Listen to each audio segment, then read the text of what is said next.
alam ko na, ako naman kasi talaga yung target, diba ma'am?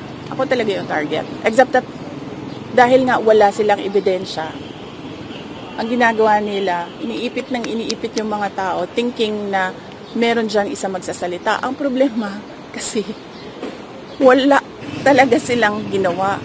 Bakit nila kine-question yung management style ko na on a need-to-know basis yung mga tao?